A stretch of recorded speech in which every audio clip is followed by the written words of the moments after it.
Hola chicos, ¿cómo les va? Bueno, yo les cuento que preparé un par de videitos, ¿sí? Con la temática de recursos humanos, porque si bien no vamos a tener clase virtual, digamos que nos vayamos a ver porque cae feriado el lunes 11 que nos tocaría esta temática, sí me gustaría que aprovecharan las otras horas, de las que son las de plataforma, como para ir escuchando estos videos y después le hacemos una recorrida o una conversación en la clase, pero ya con el conocimiento o la cuestión puesta en lo que se necesita. Eh, Cuando hablo de o hablamos de recursos humanos para técnicos, hay un tema que a mí siempre me viene a la cabeza y con ese criterio recorté o armé este material, es qué tiene que saber un técnico en turismo, ¿no? Un especialista en turismo en términos de recursos humanos, porque seguramente no va a ocupar un área de recursos humanos ni va a coordinar a gente de recursos humanos, pero sí tiene que saber cuáles son las grandes tareas que se desarrollan en una agencia, en un hotel, en cualquier organismo de turismo en particular, vinculado a los recursos humanos. Entonces, les hice un recortecito que van a encontrar a partir de esto que está en la plataforma, que es cuáles son las 10 áreas de incumbencia o de gestión de los recursos humanos dentro de cualquier organización. Y lo que yo voy a hacer es llevarlo hacia el turismo para pensar en ejemplos como los que ustedes pueden tener acceso en el futuro y muchos de ustedes ya hoy dentro de las organizaciones o del laburo que ya tienen. Empecemos por esta. Reclutamiento. Es la primera tarea si uno dibujase una línea, ¿no? O fuera a trabajar en forma lineal. ¿Cómo comienza un proceso de recursos humanos? Posiblemente el primer escalón lo hagamos o lo tengamos en el reclutamiento. Cuando hablamos de reclutamiento es cómo nos hacemos de los currículums de las personas que después vamos a entrevistar y seleccionar en la siguiente etapa. Y acá podríamos pensar juntos, ustedes son todos muy jóvenes, con lo cual podríamos pensar en las redes, ¿sí? En el uso de todos los que son las plataformas de búsqueda laboral, donde uno carga o su currículum o los datos, ¿sí? De su currículum y las empresas recurren ahí.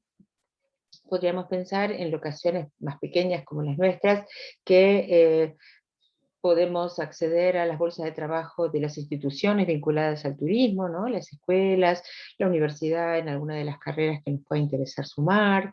También en algunos lugares habitualmente se reciben currículums de jóvenes. En muchas páginas web tenemos accesos, ¿no? Dice, trabaja con nosotros, o subí tu currículum, hacernos llegar tus datos.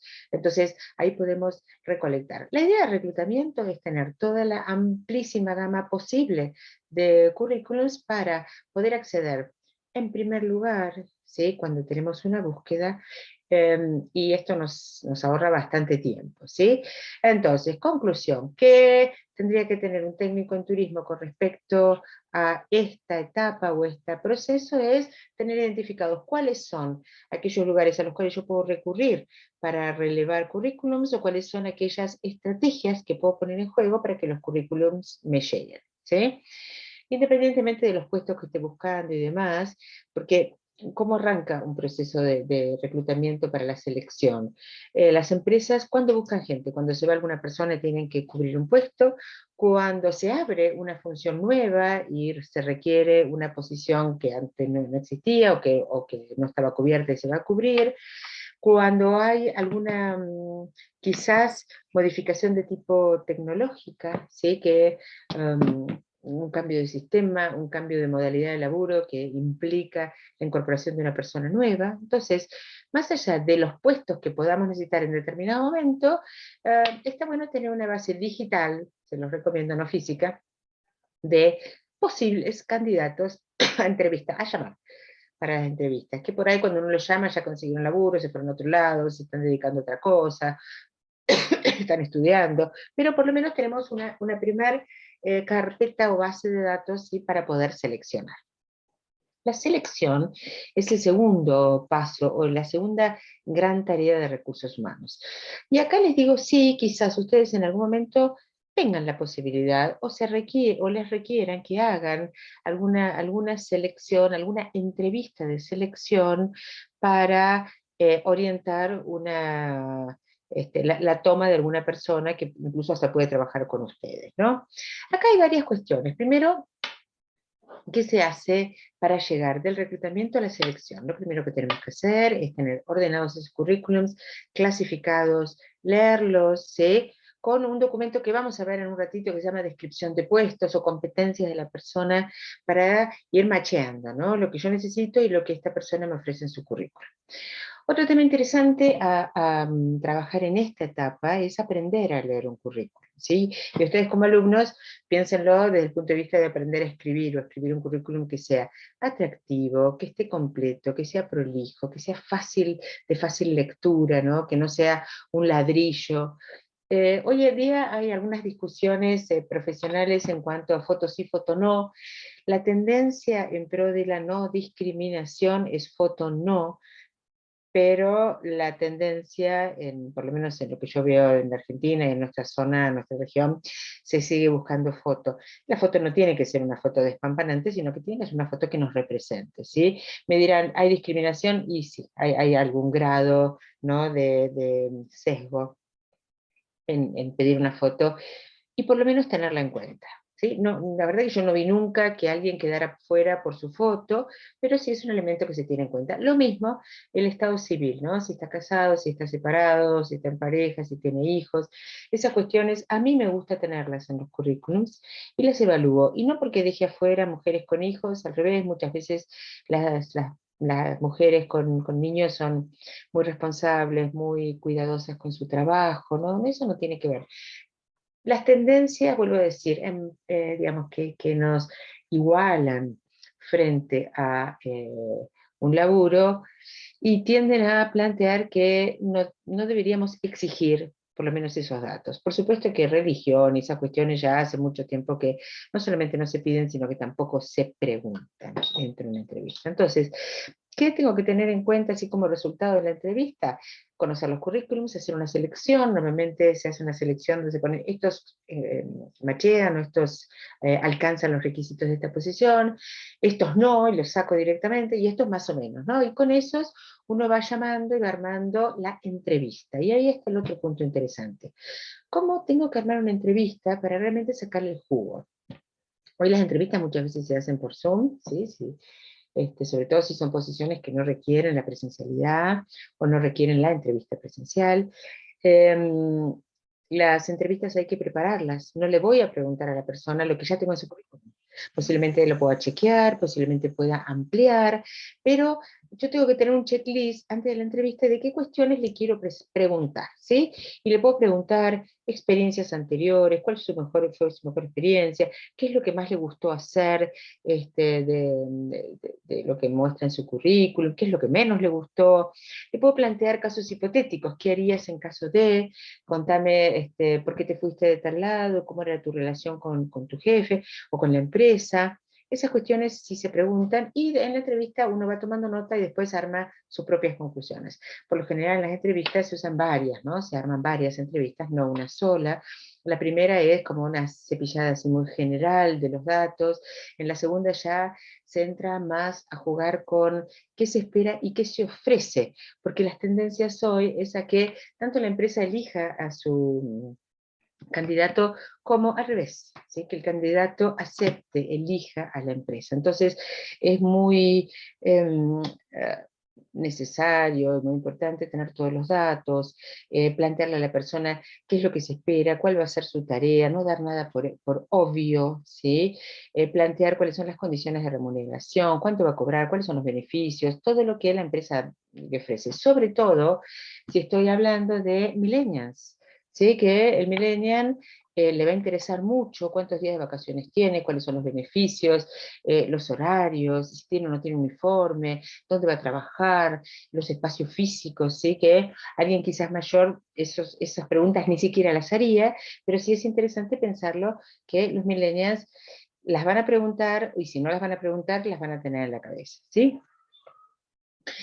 Para la selección, sí, para la selección es muy importante tener dos documentos. Uno ahí se los escribo, ¿no? Uno se llama perfil y otro se llama descripción del puesto. A veces algunas empresas tienen todo puesto en el mismo documento, pero hay una diferencia sustancial entre lo que es un perfil y lo que es una descripción de puesto. La descripción de puesto son todas las tareas que va a desarrollar esa persona. Puede tener varios formatos, puede tener un pedacito del organigrama de quién depende o cuántas personas tiene a su cargo. Puedo, en esa descripción de puesto, puedo darle los criterios que a la empresa le sirven, ¿no? Para organizarlo. Por ejemplo, tareas cotidianas, tareas semanales, tareas mensuales, tareas anuales, tareas importantes o claves para esa posición y tareas de apoyo a otras posiciones, ¿sí? Las puedo ir separando con estos criterios. Puedo separarlos por, también algunas ponen la carga horaria distribuida sobre estas tareas. Esto, no sé, no sé, la tarea de atención al público es el 80% y el otro 20% está conformado por participación en reuniones, archivo de la documentación, aporte de determinada cuestión, capacitación, ¿sí? En esas descripciones de puestos se pone a quién reporta esa persona, lineal en el organigrama, de si tiene personas a cargo. También en las descripciones de puesto muchas veces se ponen cuáles son las responsabilidades especiales o específicas. Se pone si esa persona reemplaza a alguien y por quién es reemplazado, ¿no? Es todo lo que hace a las tareas a cargo de la persona que ocupe esa posición, ¿sí? No es la persona, es la posición ocupada por esa persona. Muchas veces, bueno, estos ambos, sobre todo el perfil, que ya se los cuento, se lo llama la silla vacía. La silla vacía es qué características, qué conocimientos, qué habilidades tiene que tener la persona que se siente en esta silla. El perfil de puesto, si yo lo voy a escribir pensando que hay una persona sentada en esa posición, y es posible que tienda a describir las características de esa persona.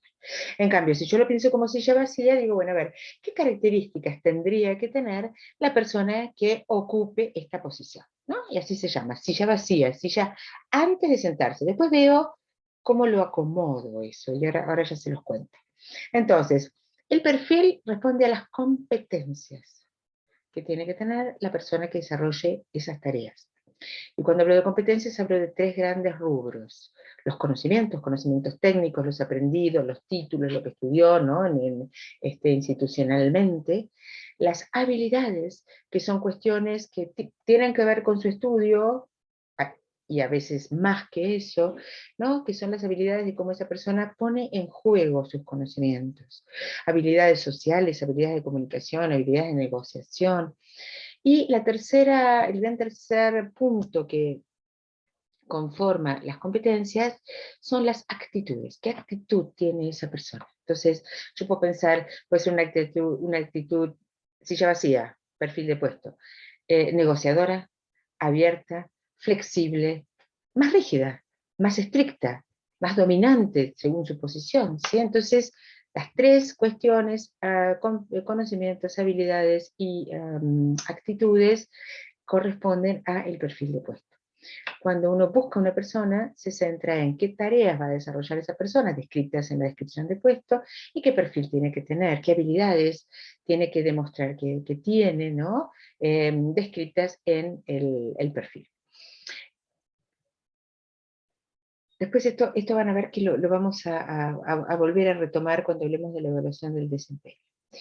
En cuanto al perfil, a veces se pone trabajo en equipo, liderazgo, algún tipo de competencia particular, por supuesto los idiomas, algún manejo tecnológico, todo eso va en el perfil. Les decía al principio, hay empresas que ponen todo junto, no está mal, tiende a pegotearse. Es más interesante, a mi gusto, verlos y leerlos por separado. Les iba a decir esto, se dice que en las empresas se incorpora a la gente por su currículum y sus conocimientos y se desvincula por sus actitudes, ¿sí? Por eso que es tan importante tener 2 o 3 entrevistas, hacer algunos tests, ¿sí? Que no se los mencioné en la parte de selección, pero muchas empresas usan el servicio de análisis psicotécnicos, ¿no? O evaluaciones psicotécnicas donde la persona hace alguna serie de test donde se identifican, se pescan determinadas características que después van a influir en la forma en que esa persona trabaja, tanto de lo psicológico como desde lo técnico, y muchas veces desde lo físico también, ¿no? Dependerá el tipo de posición de la que estamos hablando. Vamos a hablar de la evaluación del desempeño como para ir cerrando este primer videíto, como para que puedan ir ustedes desagregándolos. Y la evaluación del desempeño es, a mi gusto, una herramienta fantástica, maravillosa, que nos da la posibilidad de decir, esta persona está en esta posición y le falta desarrollar determinadas competencias, determinados conocimientos. Entonces, la evaluación del desempeño es, y acá se los pongo como resultado, deberíamos conformar un checklist donde digamos, bueno, esta persona, ¿qué tiene que hacer? ¿Qué tiene que demostrar que sabe hacer? ¿Con qué objetivos tiene que cumplir desde su posición? Y entonces, una vez por año, 2 veces por año, hacemos esta evaluación. ¿Quién hace la evaluación? Hay varias formas. Una que a mí me gusta es que tanto el jefe haga, ¿no? El jefe inmediato, quien ve cómo se comporta esa persona, haga la evaluación, y la misma persona, que sean capaces de evaluar las mismas variables. Cumplimiento, prolijidad, asertividad en el laburo, excelencia en el uso de determinada herramienta o en determinada función. Entonces, mi jefe me evalúa, yo me evalúo, armamos una reunión de evaluación. Si mi jefe solamente hace la evaluación, se llama heteroevaluación, ¿sí? Es del otro. Si la hago yo, es autoevaluación, ¿no? Y si la hacemos ambos, es una evaluación combinada, donde ambos hemos evaluado los mismos puntos y la reunión de evaluación nos da la posibilidad de decir, a ver, ¿cómo mi jefe me puso un 8 y yo me puse un 4? ¿En dónde me parece que yo tengo que seguir creciendo para alcanzar el objetivo que yo me pongo en este puesto? O al revés, yo me pongo un 8 y mi jefe me pone un 4. ¿No? Entonces yo digo, a ver, ¿por qué yo estoy viendo que estoy haciendo muy bien una tarea? Me califico con un 8 y mi jefe me está poniendo un 4. ¿Qué ve que no hago bien? ¿Qué ve que tengo que seguir aprendiendo? ¿En qué etapa de mi desarrollo profesional estoy? ¿No? Entonces, una evaluación es maravillosa. Hay, o tiene muy mala prensa la evaluación, hay gente, empresas, gentes, líderes que utilizan este momento para castigar a la gente, para no pagarle los premios, para tomarse revancha de algunas cuestiones, no es para eso. La evaluación del desempeño debería estar separado de los premios económicos que muchas empresas dan a fin de año, ahora vamos a hablar de los beneficios en las compensaciones, y ser una herramienta para la mejora. De una evaluación de desempeño tiene que salir un plan de acción. ¿Qué tiene que aprender esta persona? ¿Hasta dónde la tengo que apalancar o apuntalar para que crees que pueda cumplir el año que viene con el objetivo que ahora nos ponemos? Bueno, primer video.